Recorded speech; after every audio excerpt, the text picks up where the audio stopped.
大家好，欢迎来到瑞的频道。到达越南的第2天，我们要开启暴走模式，用1整天的时间去探索越南最大的城市胡志明市。今天的行程含金量极高，我们会从最古老的槟城市场出发，穿过胡志明市博物馆，走进见证历史的统一宫，再去打卡典雅的西贡中央邮局和歌剧院。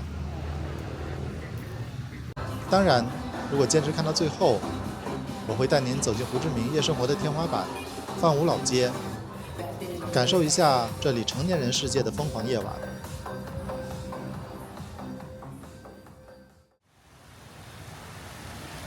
胡志明市旧称西贡，是越南最大的城市。这里最初是高棉人的一个小渔村，后来在17世纪被越南阮朝纳入版图。19世纪中叶，法国人的到来为这里留下了深重的殖民烙印。这也解释了为什么在市中心能看到那么多神似巴黎的建筑。1955年至1975年，它是南越的首都。1975年4月，北越军队攻入西贡，越南实现统一。为了纪念革命领袖胡志明，西贡正式更名为胡志明市。如果说河内是越南的政治大脑，那胡志明市绝对是它的经济心脏。这里贡献了越南近20%的 GDP， 是年轻人和创业者的天堂。比起河内，这里更开放、更包容，咖啡馆文化深入骨髓，夜晚的生命力更是旺盛到不行。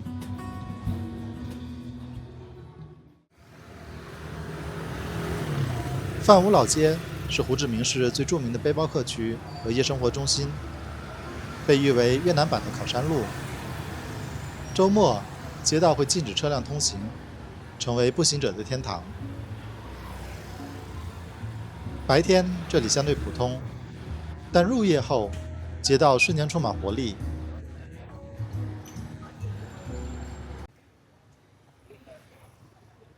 范武老街实际上并不是一条老街，而是以越南的一个将军名叫范武老命名的街。但是呢，其实最热闹的部分呢，并不是在范武老街上面，而是这条与范武老街平行的叫做碧文街的一条路。街上旁边是餐厅、咖啡、酒吧林立。马杀鸡的价格，30分钟背部马杀鸡是200K， 60价格也还可以。等晚上热闹的时候再来逛一逛。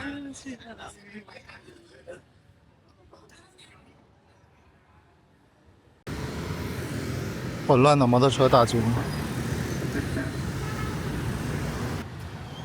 朝天门火锅店，看来不担心吃不惯越南菜，想吃火锅的时候可以来打打牙祭了。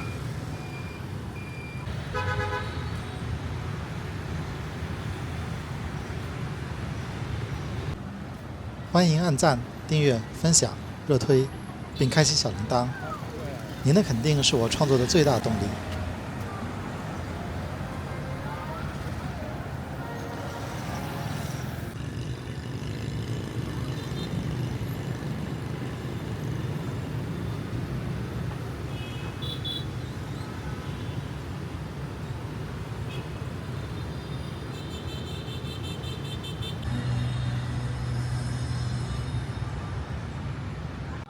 从范武老街那边走大概10分钟就能到另一个热门景点槟城市场。槟城市场这里也有一个地铁站，所以如果住的离地铁站近的话，可以坐地铁过来。前面那一栋高楼伸出一个平台，看着像不像复仇者联盟的复仇者大厦？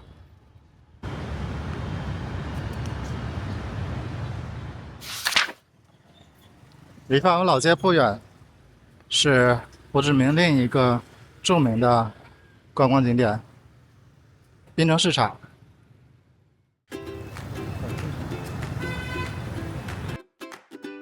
胡志明市的滨城市场是其最古老、最具标志性的地标之一，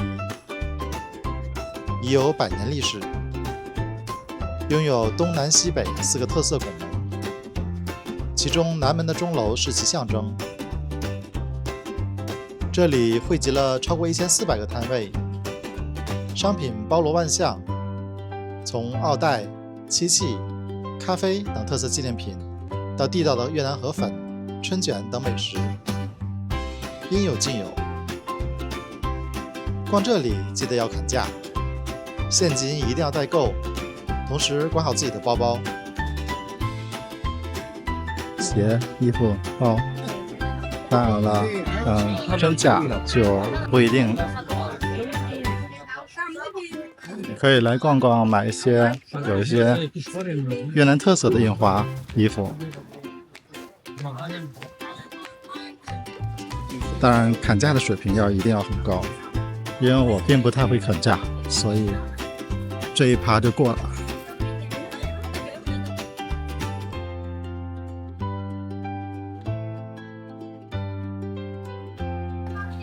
市场主要分了几个区域，刚才走过的呢是服装，还有工艺品，然后这面中间呢是卖的是一些食品，里面东西的价格还是蛮贵的。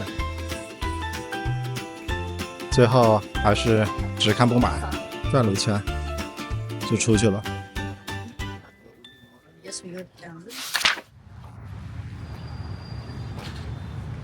胡志明市博物馆是了解胡志明市历史与文化的关键场所。博物馆建筑本身就是一件重要的历史文物。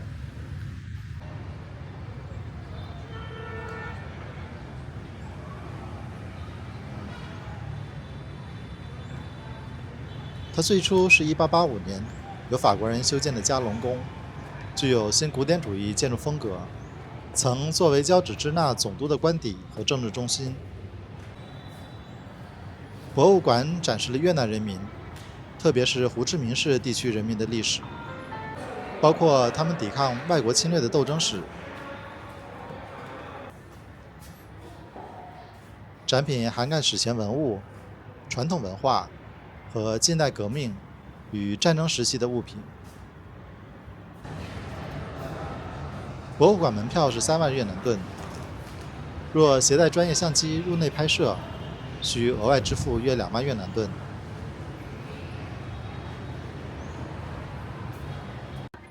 感觉大多数人来这个博物馆不是来参观的，而是来拍照的。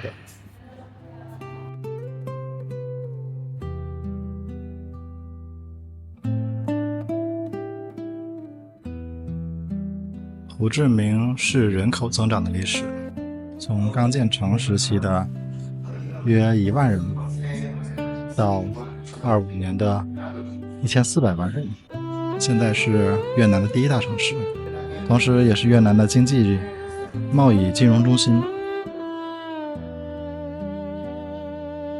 这是古代嘉定城总督的妻子于1819年捐献200越南货币建造塔富光武寺的一个碑，可以看到那个时候的碑上面写的也都是使用的汉字。现在大多数越南人自己都不认识碑上的字，只能通过旁边的翻译来了解这上面的内容。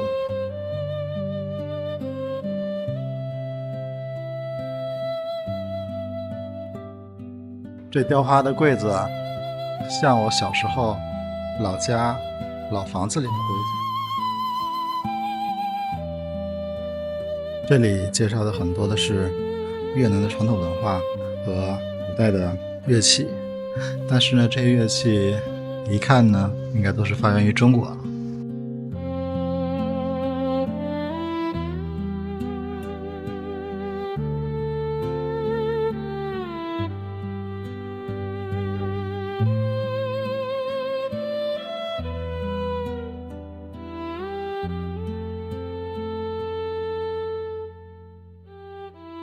总的来说，胡志明历史博物馆3万元门票不贵。如果是想进来看历史展览，陈列的内容还是比较少的，不是很丰富。但是如果纯粹是想来拍拍建筑、拍拍美照，那还是推荐前往的。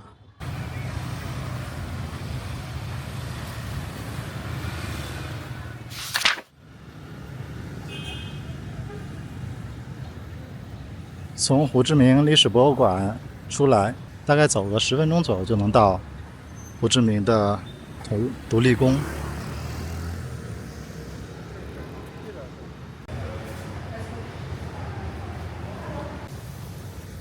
统一宫是胡志明市最具历史和政治象征意义的地标之一，其历史始于1868年法国殖民时期新建的诺罗敦宫，曾作为法国驻印度支那总督府。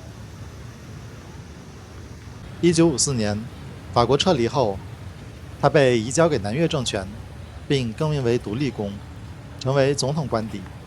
建筑整体采用现代主义风格，主体高4层，内部共有超过100个装饰各异的房间，包括国宴厅、内阁会议室、总统办公室、居住区，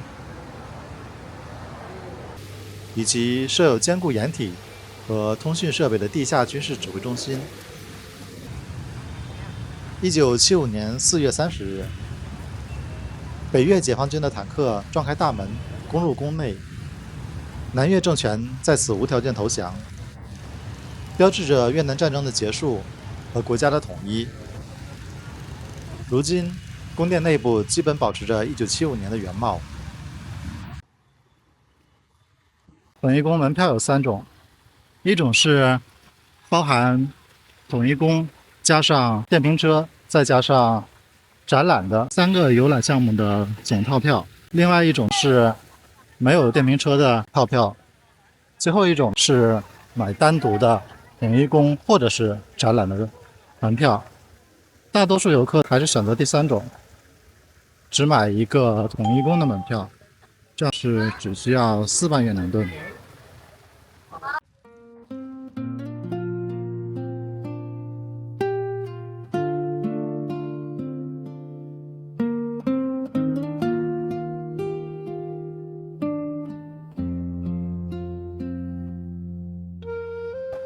这里可以租借语音导览。这个建筑的灵感来源是汉字的“吉”。75年越战结束以后，南越最后向北越无条件投降。最后在75年11月份，在这里举行了南北统一政治协商会议，也是见证越南历史的一个地方。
走累了，那我们去点轻松的地方。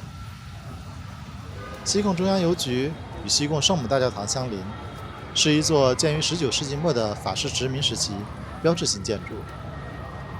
邮局外观典雅如车站，正门钟楼下标注着建设年份。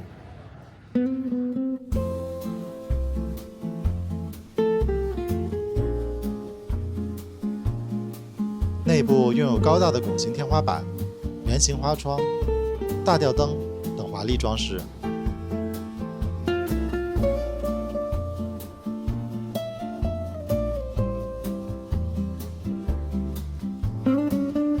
大厅内仍保留着老式电话亭和越南古地图。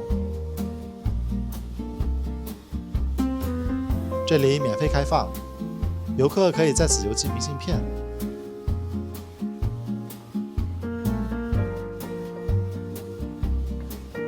用绿漆覆盖住的排水管。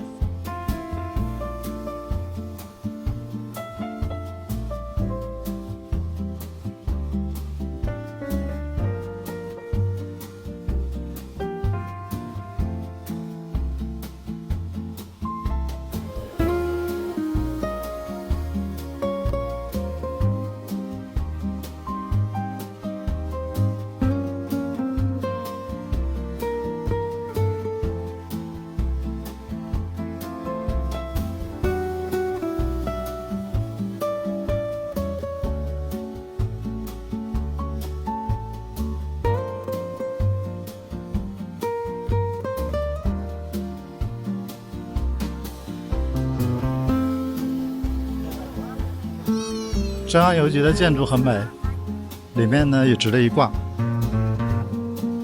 逛完中央邮局以后，出来的旁边是一个书市场，里面有很多有意思的小店，还有纪念品商店，看起来也很好逛，很有意思。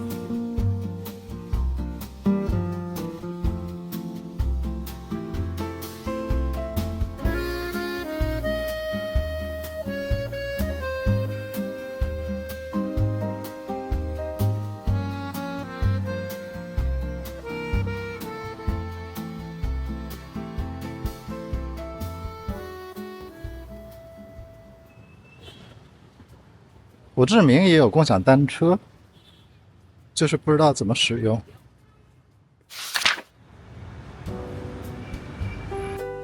胡志明市立剧院，又称西贡歌剧院，是一座欧洲风格的哥特式建筑。剧院外墙布满精美浮雕，正门拱顶有2位手持盛琴的女天使雕像，整体建筑华美，充满法式风情。剧院在白天可供参观，晚间会有演出。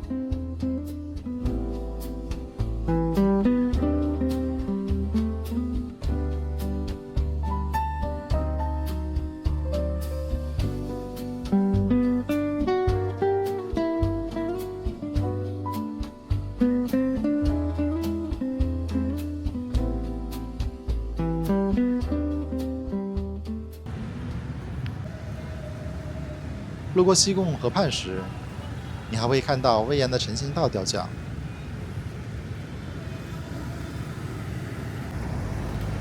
这位13世纪击退蒙古入侵的民族英雄，至今仍受越南人敬仰。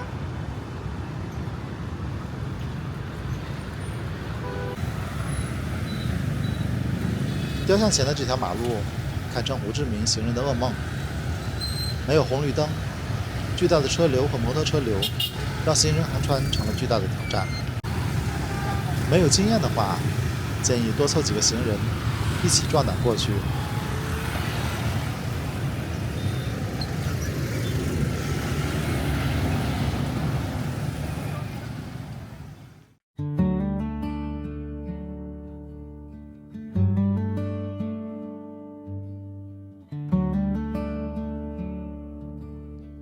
对面的西贡河码头有轮渡航线运营，班次时刻选择合适的话，可以在船上欣赏西贡河的落日和夜景。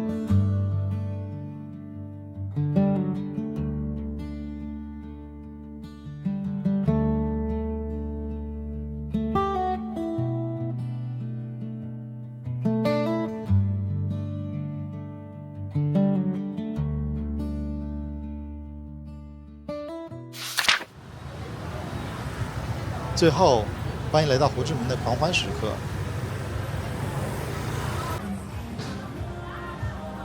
夜晚的范屋老街，霓虹灯闪烁，音乐炸街，到处都是酒吧、小吃摊和来自世界各地的背包客。灯光、音乐与人群涌动，街道两旁遍布酒吧、餐厅和街头小吃摊，气氛喧嚣热闹，绝对会刷新您对胡志明的认知。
终于离开了碧云老街，我的手表都提醒我，噪声分贝都超过了50，满大街的拉客的，热闹非常热闹。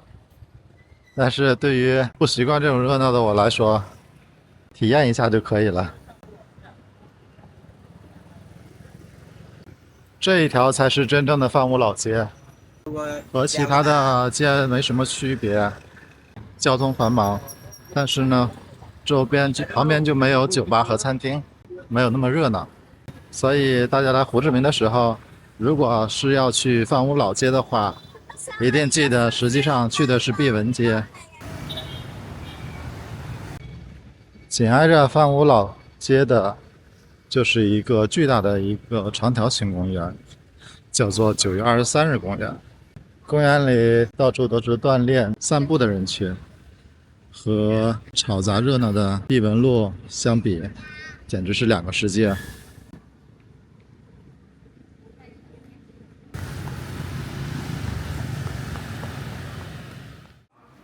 胡志明不仅好玩，更是好吃。在下一期影片中，我将带大家去探寻藏在街头的米其林越南粉，看看它到底有什么魔力。接着，我们要去往越南第一高楼 Landmark 81，了解那位缔造了这座大楼的越南首富背后的传奇故事。欢迎订阅我的频道，我是瑞，我们下期再见。